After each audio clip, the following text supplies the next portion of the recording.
Good morning, everyone. Boker Tov and Chodesh Tov, a good new month of Tammuz, which begins today. The opening words of this week's Torah portion is Vayikach Korach, and Korach took. He took 250 men, and he led a rebellion against Moses and Aaron. And our rabbis say, why does it say he took? Should have said he went. He challenged Moses and Aaron, but what did he take? And our rabbis say he took a bad deal for himself. And Rashi goes so far to say, how could such a smart man make such a foolish choice? How could he challenge Moses and Aaron after witnessing the countless miracles that God performed through Moses and Aaron? But unfortunately, despite being wise, he made a terrible choice, and it brought about to his demise and the demise of the 250 men who led the rebellion with him. But here's the good news. At the end of the Torah portion, God reaffirms once and for all, through the miracles of the elimination of Korach, that Aaron is the chosen leader as the Kohen Gadol, and the nation of Israel confirms and reaffirms his position, and that's why the second half of the Torah portion is all about our responsibilities and our duties to honor and provide for the Kohen in every generation. And when we read the Torah portion, we realize that this is actually current events. Because here you have the leader of Iran. He knows the history of Israel. 77 years, countless enemies tried to destroy us.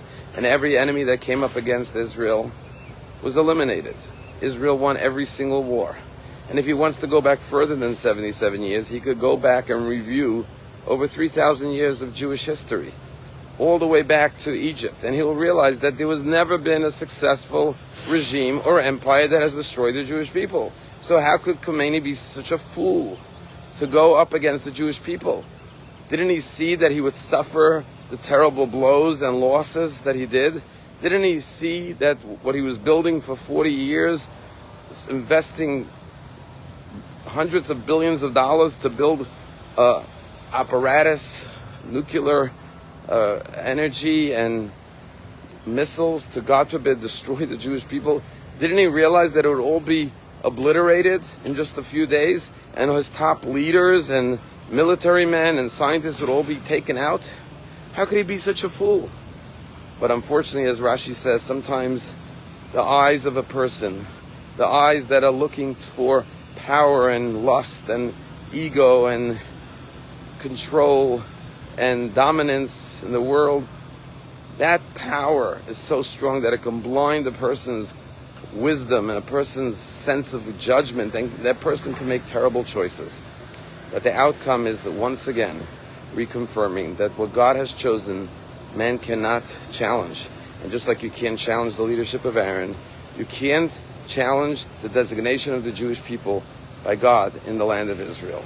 And that's why the outcome of this war is not just that we could all breathe a sigh of relief that after 4 decades we no longer have to worry about the nuclear threat from Iran.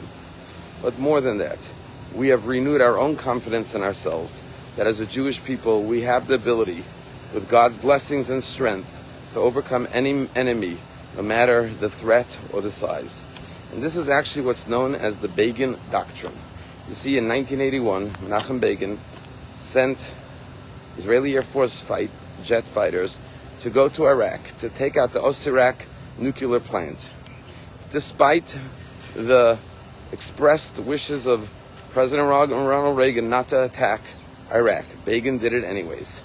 And right after that, condemnation poured in from the whole world, including the U.S., which imposed an arms embargo on Israel for striking Iraq. And the UN passed a resolution condemning Israel. And once again, United States joined in that resolution.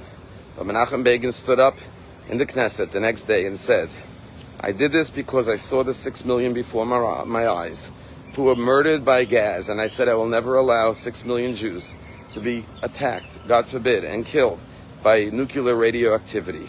He said, I could survive, we could survive as a Jewish people the condemnation of the world, but we cannot survive another Holocaust. Never again. And once again, Israel lived by what is known as the Menachem Begin doctrine, the Begin doctrine, saying to the world, we will never allow this to happen again to us. We will stand up and defend ourselves. And now we live with renewed strength and renewed confidence and renewed gratitude to Hashem. Well, here's the good news. 1991, 10 years after the Iraq nuclear elimination of the Asirakat plant, the Gulf War, the first Gulf War broke out. And the world recognized what a miracle it was that Begin had taken out the nuclear plant in Iraq. And Dick Cheney, Vice President Dick Cheney, wrote a letter to Menachem Begin 1 year before his passing in 1992 and said, on behalf of the United States, we apologize for condemning you. We actually thank you for taking out the nuclear reactor in Iraq, because God forbid, had they had that, this war would look completely different.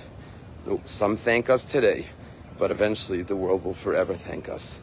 That is the message, Parshas Korach, telling the world, don't make foolish choices. Recognize and appreciate that what God has designated, no one can destroy. Have a wonderful day.